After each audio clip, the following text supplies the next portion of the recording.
BFM Business, 15h, 18h, Intégrale Bourse. Sébastien Poinon. C'est donc Benjamin Louvet, associé gérant chez Prime Finance, qui est avec nous sur BFM Business cet après-midi. Benjamin, bonjour. Bonjour Sébastien. Une situation qui s'améliore sur les matières premières, les matières agricoles notamment, avec des conditions météo, on le voit rien qu'en Europe, beaucoup plus favorables. Oui, on souffle un peu enfin des bonnes nouvelles. La pluie de ces derniers jours, si elle est moins agréable, présente l'avantage de soulager un peu les cultures. Alors il faut bien distinguer deux cas différents. On a malheureusement le blé pour lequel ces pluies arrivent un peu tard, puisque avec la chaleur qu'il y a eu, les récoltes ont pris beaucoup d'avance et on est déjà en train de récolter en grande partie le blé en Europe.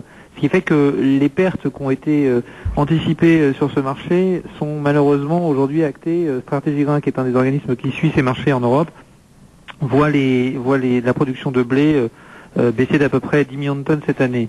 Par contre, pour le maïs, il n'était pas trop tard et a priori les pluies ces derniers jours ont quand même soulagé un petit peu les cultures et devraient permettre de limiter les dégâts pour cette année. Quand vous dites l'Europe, là, c'est tous les pays confondus ou il y a des spots particuliers? On regarde principalement les quatre gros producteurs que sont la France, l'Allemagne, la Pologne et la Grande-Bretagne pour le blé. Donc ce sont ces quatre-là qui représentent à eux 4 environ 70% de la production européenne de blé. Alors si on parle des États-Unis, là, il y avait un gros problème de semis, de retard dans les semis. Est-ce que ça s'améliore là-bas ou est-ce que c'est déjà trop tard? Alors aux États-Unis, ça s'est amélioré. On a été même très agréablement surpris de voir la progression des semis, notamment de blé de printemps dans le nord des États-Unis, puisque c'est là qu'ont lieu les semis pour le blé de printemps. Après, reste à voir si le fait que ces récoltes aient été plantées, été semées un peu tard, ne va pas être problématique, parce qu'on va se retrouver du coup avec un blé qui va être en phase de croissance au moment où les températures devraient redevenir très chaudes et ça peut donc entamer les rendements. Mais pour l'instant, au moins, on a pu semer et donc on a une chance d'avoir une récolte qui soit correcte. Le problème se pose davantage de l'autre côté de la frontière, au Canada, où là, le temps continue à être très mauvais et on a donc pris énormément de retard sur les semis. Pour vous donner un ordre d'idée, normalement à cette époque on a fini les semis au Canada, les semis de blé de printemps, et il se trouve qu'aujourd'hui on a à peu près 13% des surfaces qui restent non plantées. Pour vous donner un ordre d'idée, les 13% de surfaces non plantées au Canada, ça représente à peu près la taille de la Belgique qui n'aurait pas été plantée, la surface de la Belgique qui n'aurait pas été plantée. Donc on est très embêté, d'autant qu'on arrive dans la période où les assureurs commencent à couvrir les agriculteurs s'ils n'ont pas pu semer, et donc les agriculteurs se posent la question de savoir s'ils vont pas abandonner les cultures, puisqu'elles sont très hypothétiques en termes de rendement si elles sont plantées maintenant, pour ne pas demander le gain de l'assurance à leur assureur, plutôt que de prendre un risque. Voilà donc pour ce point complet sur les matières agricoles. Si on s'intéresse à l'or, qui était un petit peu sous pression depuis quelques jours, on semble repartir de l'avant, là, $1554. Il y a sûrement plusieurs facteurs physiques et autres. Alors, les facteurs de base, on les connaît. Jusqu'à maintenant, on avait l'habitude de dire que c'était pas tellement le marché physique qui soutenait le cours de l'or. C'est plus les fortes inquiétudes qu'on connaît à cause de la situation des dettes souveraines en Europe, et en particulier le cas de la Grèce, qui aujourd'hui fait peur à beaucoup de monde avec le risque de contagion qu'on a à d'autres pays. Le marché physique revient aussi sur le devant de la scène et peut constituer un deuxième facteur de soutien important. Je rappelle que le marché de l'or s'est énormément redéveloppé l'année dernière. On a eu les dernières statistiques pour l'année 2010 et le marché s'est énormément développé, notamment en Asie, en Chine et en Inde, où la consommation a atteint des records l'année dernière. On a eu une croissance de la demande de 27% en Chine et de 66% en Inde. Il faut rappeler que l'Inde est le premier consommateur d'or dans le monde, et l'Inde et la Chine à elles deux représentent 40% de la consommation d'or dans le monde.